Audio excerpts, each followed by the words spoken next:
Back in early 2019, I gave a TEDx talk called Every Argument Against Veganism, and it did really well and now has over 2 million views. However, not everyone was so convinced by what I had to say. So I thought in today's video, as a celebration of going over 2 million views, I would respond to some of the comments from those people who weren't so convinced. Now, funnily enough, I went to the comment section with a sense of trepidation. I was expecting a barrage of negative comments and criticism. However, that is not the case. The overwhelming majority of the comments are really kind and are really wonderful and have lots of positive stories contained within them. So if you left one of those comments, then thank you so much. But they were there because, of course, they were always going to be there. Hidden amongst the positive stories of people going vegan were those comments from people who are not so convinced, ranging from the outraged to the indignant to the just completely bizarre. What follows are some of my favorites in that selection. But before we get into the comments, I want to tell you about Ecosia, because Ecosia is a search engine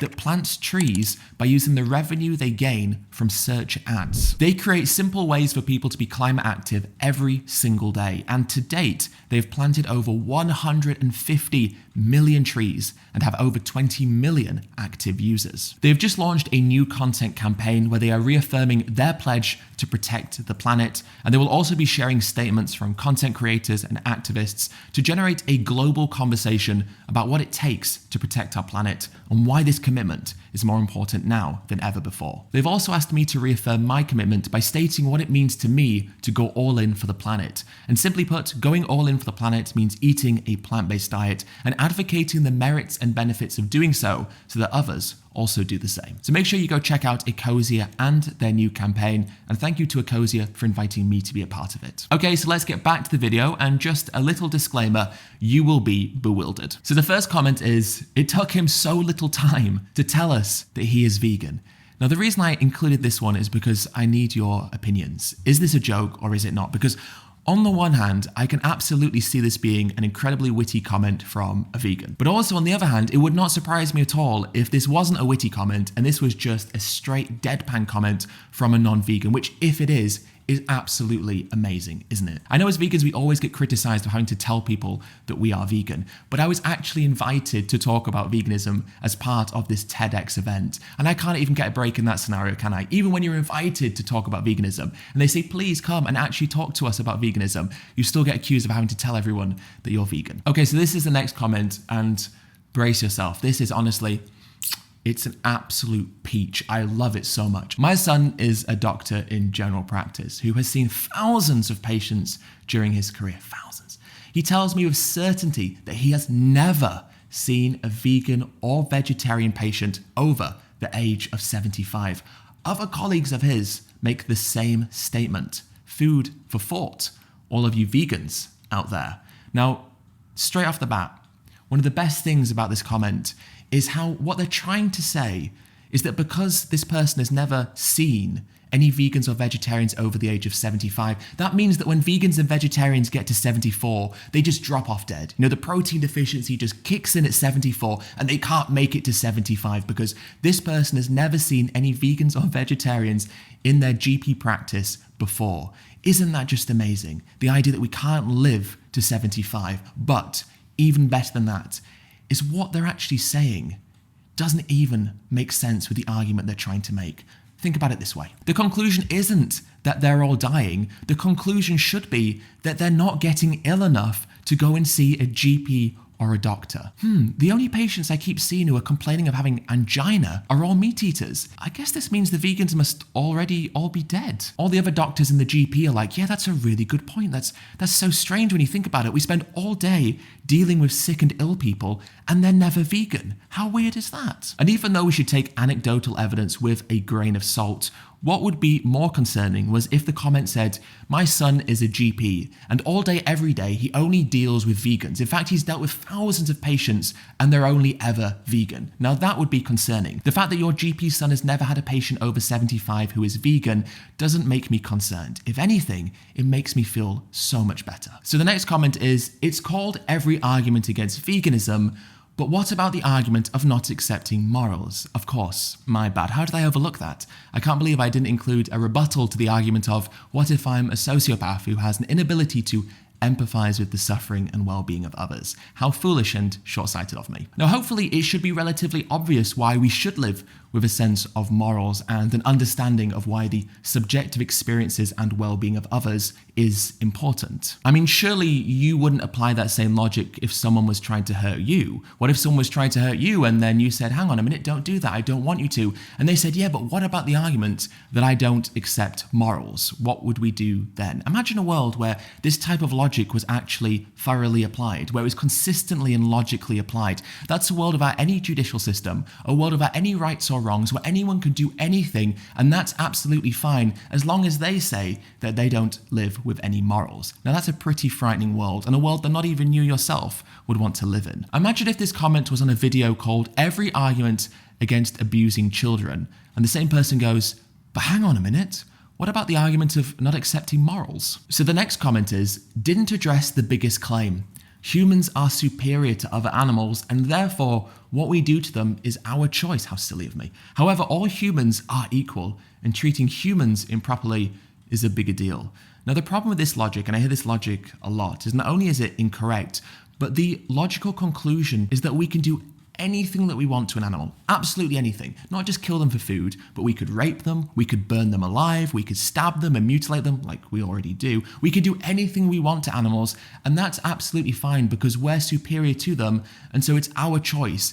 In effect, there should be no such thing as an immoral thing to do to an animal. We can do anything. There should be no laws protecting animals. There should be no moral standards protecting animals. If you see an animal, you can do absolutely anything that you want to that animal because you're superior to them, and it's your choice. But what is it about humans that make them so superior to other animals that we have the right to tyrannize them and cause them harm unnecessarily?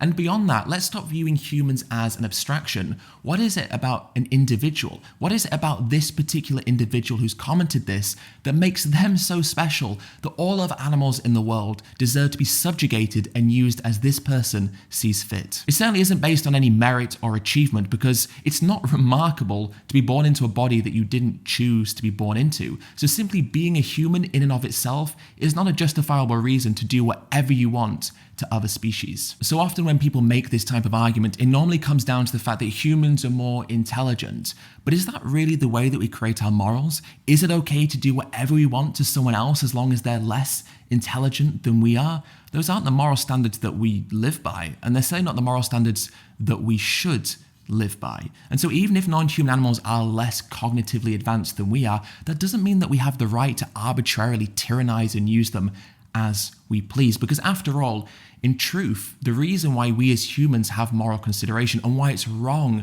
to cause harm to another human is because causing harm to another human causes them harm. They have a negative subjective experience as a result of harm being inflicted upon them, and they're sentient, conscious individuals. That's why you and I and every other human in this planet deserves moral consideration and deserves to be treated with respect and compassion, because we are these sentient, conscious individuals having subjective experiences. But so are the animals who we exploit and kill. They too are individuals, sentient, conscious individuals who have the capacity to experience both positively and negatively, things like suffering, pain, but also pleasure and happiness. And what we do to them creates a negative experience in their life. So the reason that we deserve moral consideration is not because of our advanced intellect. It's not because we can make videos and use computers. It's because we are sentient individuals, but so too are the animals we use and kill. The next comment is, plants don't choose to be eaten as well. They have defense mechanisms. Of course, defense mechanisms, like producing toxins to keep animals from eating them and their offspring seeds. But bacteria and viruses have defense mechanisms as well. So is it morally wrong to kill bacteria and viruses in the same way that it's morally wrong to kill humans and non-human animals too? Is it morally wrong to take antibiotics to kill bacteria because bacteria have defense mechanisms? Of course, plants don't choose to be eaten. They don't choose to do anything. A plant doesn't choose to grow towards the sun. A plant doesn't choose to photosynthesize. A plant doesn't choose to absorb water, and a plant doesn't choose to use their defense mechanisms. These are biological functions initiated by certain stimuli. Take a Venus flytrap for an example. A Venus flytrap will of course close around a fly, but the reason they do that isn't because they've consciously thought to themselves, hang on a minute, that's a fly, I'm going to close around it. They close around anything that triggers the stimuli on those pads. You can put a cigarette butt in there, you can put a rock in there, you can put your finger. As long as you trigger that stimuli, the Venus flytrap closes because they don't consciously choose. Animals do make conscious choices though. For example, they will choose to consume some foods over others. Take Rupert the hamster, for example. When I was younger, I had a hamster called Rupert, and Rupert the hamster liked certain foods like broccoli, but he didn't like certain foods like kale. Now, other hamsters out there in the world will have loved to eat kale, but Rupert the hamster didn't like kale because his personality and his likes and dislikes as an individual sentient animal meant that he had a preference for broccoli over kale. So he would consciously choose to pick one food over another food. Part of the hypocrisy of comparing plants to non-human animals is that we never compare plants to humans. But if we were using the logic consistently, then comparing humans to plants would also be the same as comparing non-human animals to plants as well. When we look at the experience of pain and suffering, non-human animals have the same biological functions that we do that create the sensation of pain and suffering within them. And from an evolutionary perspective, they have the same evolutionary reason to experience pain and suffering as we do. But just imagine how insane it would sound if a murderer was in a court and the judge said, "How do you plead?"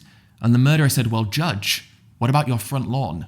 Don't you mow it?" But why is that insane? Well, obviously it's insane because the suffering of a human is not even comparable to mowing the lawn, which is the same with non-human animals as well. They have the same biological functions, the same evolutionary reasons to experience pain like we do. So comparing consuming an insentient organism like a plant to a sentient, conscious individual like an animal, whether they be human or non-human, is obviously not logically sound. And besides all of that, even if you disagree with everything I've just said, you should still be vegan anyway, because more plants are used in the production of animal-based foods than they are plant-based foods, because all the animals who we farm are consuming plants as well. So if you actually care about plants, well then you'd be vegan anyway, because vegans use less plants overall. All right, so that brings us to the end of this video. Thank you so much for watching. I really do appreciate it.